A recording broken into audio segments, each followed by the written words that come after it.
بسم اللہ الرحمن الرحیم۔ مسند احمد میں ہے کہ ام المؤمنین سید عائشہ صدیقہ رضی اللہ عنہا نے حضرت معاویہ رضی اللہ عنہ کو ایک خط میں لکھا کہ بندہ جب خدا تعالی کی نافرمانی کرتا ہے تو اس کے دوست بھی دشمن ہو جاتے ہیں اور اس کے مداح بھی اس کی مذمت کرنے لگتے ہیں۔ اسی طرح صحیح حدیث میں ہے کہ آقا علیہ السلام نے فرمایا کہ مومن جب کوئی گناہ کرتا ہے تو اس کے دل پر ایک سیاہ نقطہ لگ جاتا ہے، پھر اگر توبہ و استغفار کر لیا تو یہ نقطہ مٹ جائے گا، اور اگر توبہ نہ کی تو نقطہ بڑھتا رہے گا یہاں تک کہ اس کے پورے دل پر چھا جائے گا۔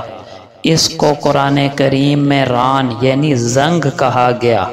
فرمایا کلا بل ران علی قلوبہم ما کانوا یکسبون، یعنی ان کے دلوں پر ان کے گناہوں نے زنگ لگا دیا ہے، اور جب دل زنگ آلود ہوتا ہے تو نیکیوں کا جی نہیں چاہتا بلکہ گناہوں کا شوق پیدا ہو جاتا ہے۔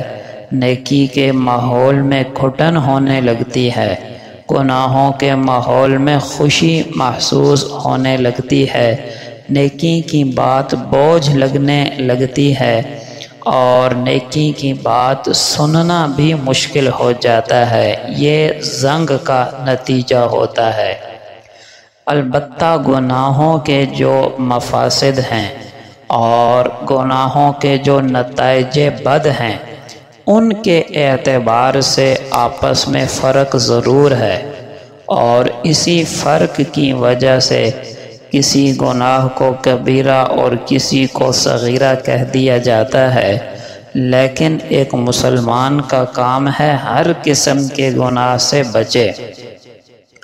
ایک بزرگ نے فرمایا کہ چھوٹے اور بڑے گناہ کی مثال ایسے سمجھو جیسے چھوٹا بچھو اور بڑا بچھو، یا آگ کا بڑا انگارہ اور چھوٹی چنگاری، کہ انسان ان دونوں سے بچتا ہے اور ان دونوں میں سے کسی کی تکلیف کو بھی برداشت نہیں کر سکتا۔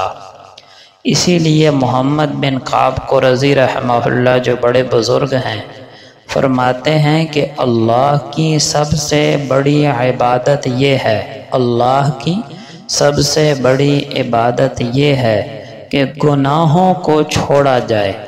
جو لوگ نماز اور تسبیح، اذکار، وظائف کے ساتھ گناہوں کو نہیں چھوڑتے ان کی عبادتیں بھی مقبول نہیں ہوتی، یعنی ان کا اجر نہیں ملتا۔ اور یہ بات تو صحیح حدیث میں ہے، صحابی نے پوچھا یا رسول اللہ میں چاہتا ہوں کہ سب سے بڑا عبادت گزار بن جاؤں۔ آقا علیہ السلام نے فرمایا اتق المحارم تکن اعبد الناس، حرام کاموں کو چھوڑ دو تم سب سے بڑے عبادت گزار بن جاؤ گے۔ اور حضرت فضیل ابن عیاض رحمہ اللہ فرماتے ہیں تم جس قدر کسی گناہ کو ہلکا سمجھو گے اتنا ہی وہ اللہ کے نزدیک بڑا جرم ہو جائے گا۔ اور بعض بزرگ فرماتے ہیں ہر گناہ کفر کا قاصد ہے، ہر گناہ کفر کا قاصد ہے جو انسان کو کافرانہ اعمال و اخلاق کی طرف دعوت دیتا ہے۔ لہٰذا ہر قسم کے گناہ سے بچنا ضروری ہے۔ اللہ پاک ہمارے لیے بچنا آسان فرما دے۔